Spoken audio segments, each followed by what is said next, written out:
Hello बच्चों, let's read the question. कह रहा है 2.5% mass by volume NaCl in water at 27 degree Celsius is to be desalinated by reverse osmosis. The minimum external pressure to be applied on solution for desalination of water is। Okay बच्चों, देखो बच्चों reverse osmosis की बात हो रही है। उससे पहले ओस्मोसिस समझते हैं क्या होता है। तो देखो ये क्या है, आपके पास में एक कंटेनर है बच्चों। क्या है? एक कंटेनर है। ये सेमी परमिएबल मेम्ब्रेन है जो केवल सोलवेंट के मॉलिक्यूल्स को पास होने देती है। SPM, semi permeable membrane. Okay बच्चों, इस तरफ आपके पास में प्योर सोलवेंट है, कहो प्योर वाटर है, और इधर आपका सॉल्यूशन है बच्चों NaCl वाला, या कहो इधर आपका लो कंसंट्रेटेड सॉल्यूशन है और इधर आपका क्या है, हाई कंसंट्रेटेड सॉल्यूशन है। ओस्मोसिस में क्या होता है बच्चों, थ्रू सेमी परमिएबल मेम्ब्रेन लो कंसंट्रेटेड सॉल्यूशन से हाई कंसंट्रेटेड सॉल्यूशन की तरफ आपके सोलवेंट का, जैसे कि यहाँ पर वाटर है, उसका फ्लो होता है। इस प्रोसेस को बोलते हैं ओस्मोसिस।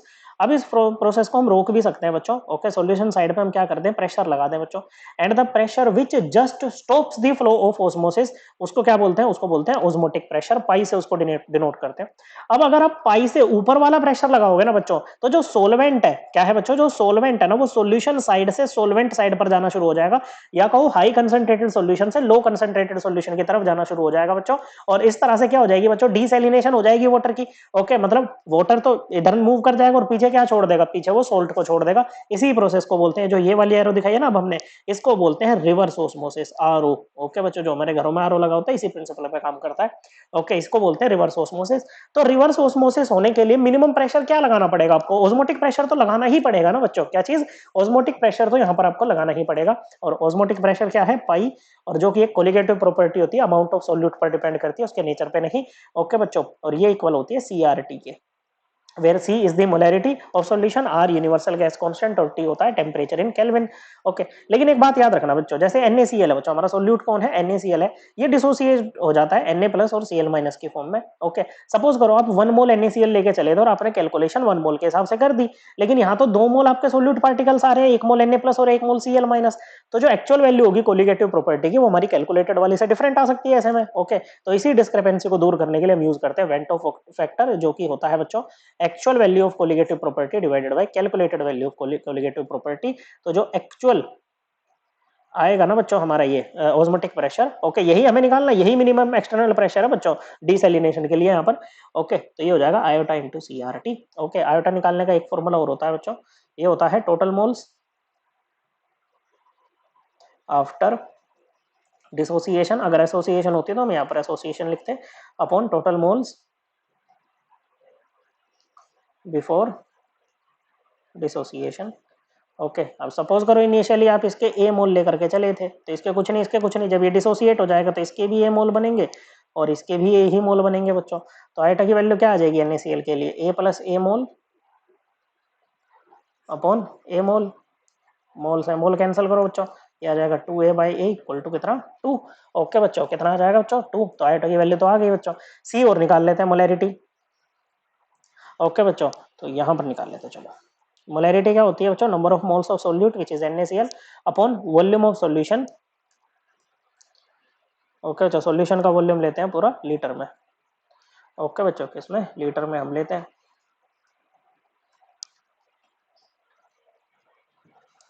अब ये सब कहां से लाएंगे, देखो हमें क्या दे रखा है बच्चों, हमें परसेंटेज मास बाय वॉल्यूम दे रखा है। परसेंटेज मास बाय वॉल्यूम क्या होता है, ये होता है mass of solute in gram upon volume of solution in millilitre multiplied by 100। Okay बच्चों, तो जो सॉल्यूशन का वॉल्यूम है, ओके बच्चों, तो हम कहें अगर सॉल्यूशन का वॉल्यूम हमारा कितना है बच्चों, अगर 100 मिलीलीटर है ना बच्चों, ओके, तो वेट ऑफ या कहो मास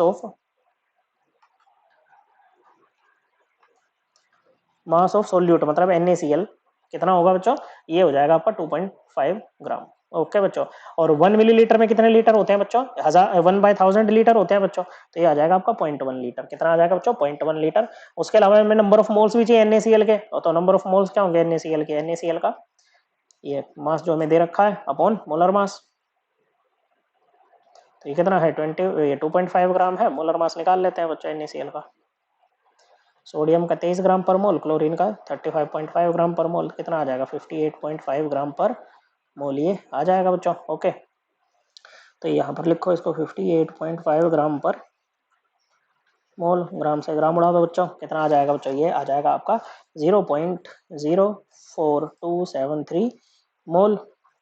ओके बच्चों, यहाँ पर पुट करो, सी की वैल्यू आ जाएगी बच्चों। नंबर ऑफ मोल्स कितने हैं आपके पास में?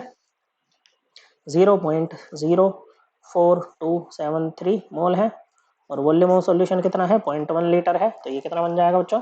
ये बन जाएगा 0.4273 मोल पर लीटर। ओके बच्चों, आर होता है यूनिवर्सल गैस कांस्टेंट। और जैसे एटीएम में आपको निकालना है ना प्रेशर, तो आर की वैल्यू लेंगे हम बच्चों 0.0821 लीटर एटीएम पर केल्विन पर मोल। ये लेंगे बच्चों। नेक्स्ट स्लाइड पे चलते हैं, निकालते हैं सब कुछ। तो पाई निकालना है एक्चुअल वाला, which would be the minimum pressure required for the desalination. और ये इक्वल हो जाएगा आयोटा। आयोटा की वैल्यू कितनी आई थी? 2। और मोलैरिटी आई है आपकी कितनी? सी की वैल्यू है 0.4273 मोल पर लीटर। ओके बच्चों, इसके बाद में आर की वैल्यू लिखेंगे 0.0821 लीटर एटीएम पर केल्विन पर मोल मल्टीप्लाइड बाय टेम्परेचर। देखो टेम्परेचर दे रखा है 27 डिग्री सेल्सियस, उसको केल्विन में चेंज करने के लिए डिग्री सेल्सियस वाले में 273 ऐड कर देंगे, आ जाएगा 300 केल्विन। तो मल्टीप्लाई कर दो इसको 300 केल्विन से। तो ये केल्विन से केल्विन गया बच्चों, मोल से मोल गया, लीटर से लीटर गया। क्या बचेगा? एटीएम बचेगा। इसको कैलकुलेट करेंगे तो ये आ जाएगा आपका 21.0487 एटीएम। ओके बच्चों, लेकिन हम देख सकते हैं 2 डेसिमल प्लेस तक आंसर देना है बच्चों, तो हमें ये 8 को ड्रॉप करना पड़ेगा यहाँ पर। तो ये क्योंकि 5 से ऊपर है तो प्रीसीडिंग डिजिट को आप 1 से इंक्रीज कर दो बच्चों।